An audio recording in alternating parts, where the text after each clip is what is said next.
Hey, welcome to EPN. My name is Victor Lucas, and we bring you the latest in everything cool every single day. Today, we are at the Kingdom Hearts 3 reveal event, and I am so excited. This is a very cool franchise. I want to dedicate this rundown to my buddy Jeff Keighley, who helps orchestrate the Judges Week, which we have been on all week long, and it's a great thrill to get excited about E3. But let's get started with Jeff's rundown.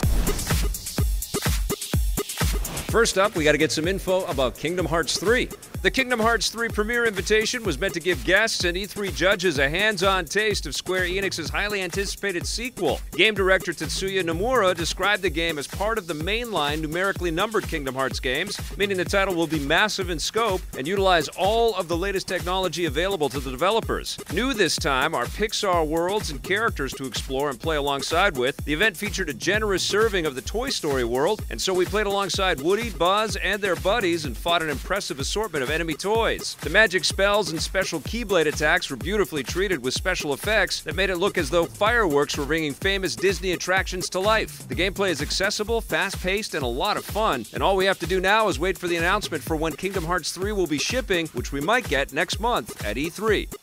Star Wars fans are going to get to learn more about that crazy old hermit that lives out beyond the Dune Sea. It looks like Disney and Lucasfilm are moving forward with their long-rumored Obi-Wan Kenobi spin-off movie. Hello there.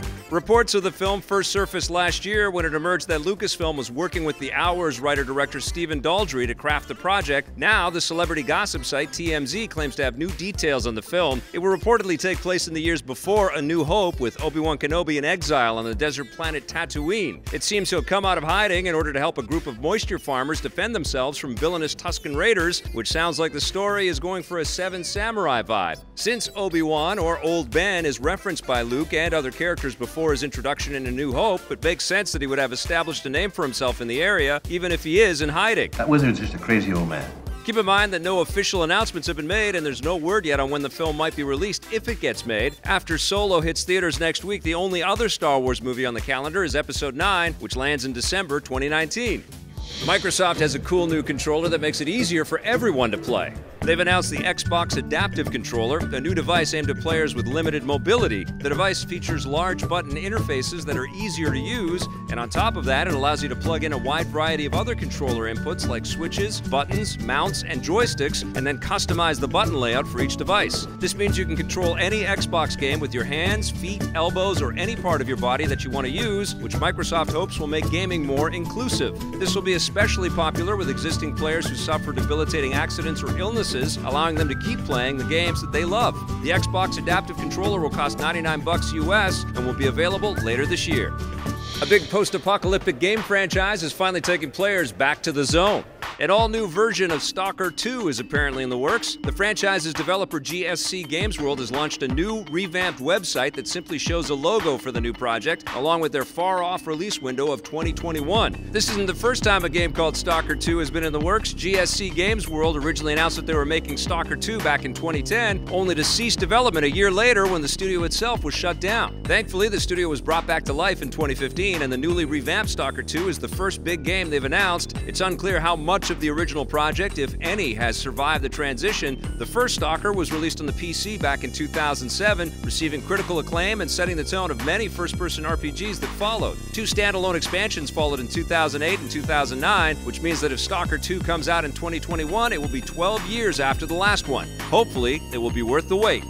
Pirates are to blame for another big game delay.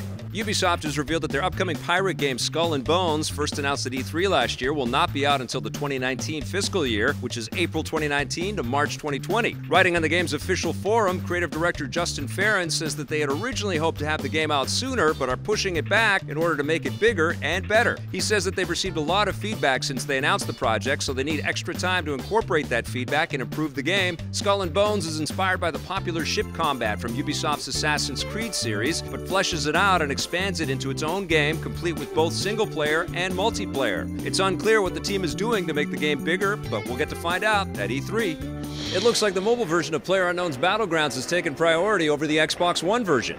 The desert map Miramar, first released late last year on the PC, has been added to the iOS and Android versions of the game in the latest update. That means anyone who has the mobile version can start playing the new map, which is more than can be said for the Xbox One version of the game. Miramar has yet to be given a full release on the console and has so far only been available to a select number of players on the test server. The developers hope to give it a full Xbox One release soon. The third map, Sandhawk, lands on the PC soon. And that wraps us up for the rundown today. Thank you so much for watching. We are actually going to take a 1-week break. We're taking a little bit of a vacation, so we won't be back with a rundown on Monday, but we will be back in a week with new EP Live and rundown episodes for you. In the meantime, click around and check out some of the other content that we've made, and if you dig it, hit subscribe, that little bell, then if you're so inclined, that sponsorship button too.